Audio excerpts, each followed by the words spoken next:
So Star Citizen is about to be in the news again, and you might be wondering why. Well, this is something that even the most ardent fans have been discussing for the past few weeks now, and no one is entirely sure on what to expect. Meanwhile, this speculation is being further fueled and further fed by a belief that CIG might just have a hidden agenda. Now, the latest updates to Star Citizen patch 3.21 introduced a brand new jump point into the game, multiple jump points in fact, and these are on the test server at the moment. Now, this is potentially significant because jump points are the features that allow players to move between different star systems. As many of you will know, Star Citizen currently only has a single star system. Understandably then, the sudden introduction of these jump points has gained many players' attention.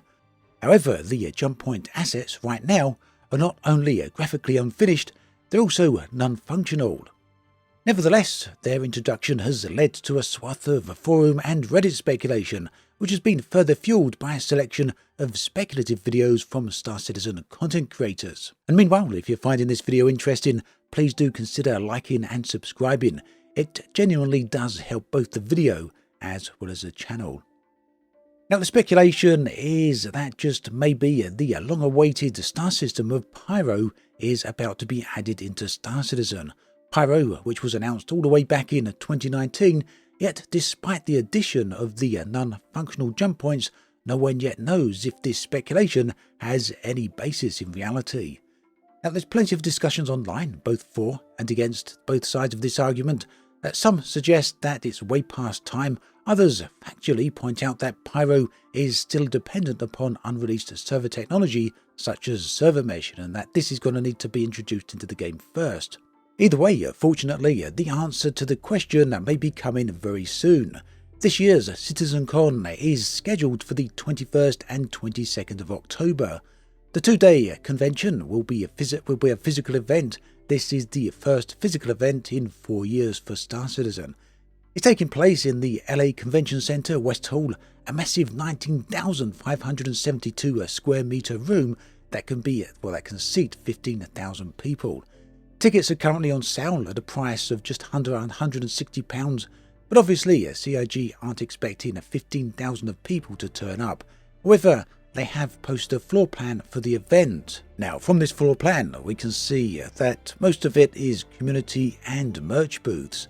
The big events themselves, however, will be taking place on stage in the Stanton Theatre.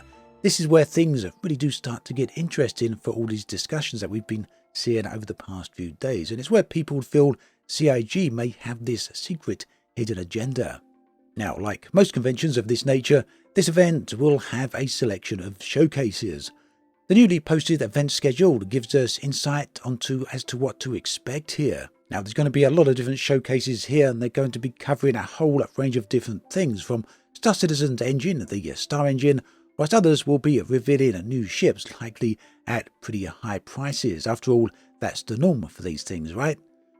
Along with a selection of gameplay-focused showcases. Now, the biggest showcase of all will of course be the keynote by Chris Roberts, which, strangely enough, this year seems to be absent from the schedule. The 2019 CitizenCon schedule had this nice little nugget, the one from a few years back, which made it very clear that CIG had something significant to show. And indeed, that did turn out to be the case, as Chris Roberts took to the stage with a display for the game's upcoming Pyro Star System. 4 years later, that all remains completely unreleased, but yeah, that Pyro Star System was on display for the 2019 CitizenCon. Now, of course, the keynotes by Chris Roberts have always been a big deal for any Star Citizen themed event. In fact, this goes all the way back to 2012, where 11 years ago on this very day, the 10th of October, Chris announced Star Citizen, and it's included a single-player campaign, Squadron 42. Now, back then, I doubt many people would have imagined that over a decade later, neither of these titles would be officially released, yet here we are. At any rate, the question of a keynote from Chris Roberts at this year's CitizenCon is very much on fans' minds. So much so, in fact, that some have taken to analysing the schedule in great detail in hopes of seeking out a hidden agenda, and many are going so far as to carefully dissecting the schedule itself. Discussions across the internet, from Reddit to forum threads, from Discord servers to YouTube videos, all contain a mix of excitement, skepticism, hope and cynicism. So let's break all of that down. Whilst many are optimistic about the potential surprise that CIG might have in store, there's also a sizable portion of the community exercising caution, referencing past delays and also unfulfilled promises. This duality of hope and skepticism has always been a hallmark of the Star Citizen community, and I don't see why that would change now. But elsewhere on the schedule, people very quickly noticed what appeared to be a hidden, mysterious 30 mark, a notation perhaps for a missing event. This has quite naturally led to all manner of theories, all of which were ultimately debunked by an official post from CIG stating that this was a simple mistake and that this 30 notation shouldn't have been on the schedule. Other people, meanwhile, have a lot of questions about Chris Roberts' keynote or lack thereof, and they're wondering if this is significant. For many, Roberts is the visionary behind Star Citizen, and his addresses have often been a highlight of past events. The community's reaction to his potential absence from the schedule range, from the schedule at least, they range from disappointment to curiosity about what CIG may be planning instead. So there's without doubt an air of mixed feelings within the Star Citizen community. Much of this is entirely understandable.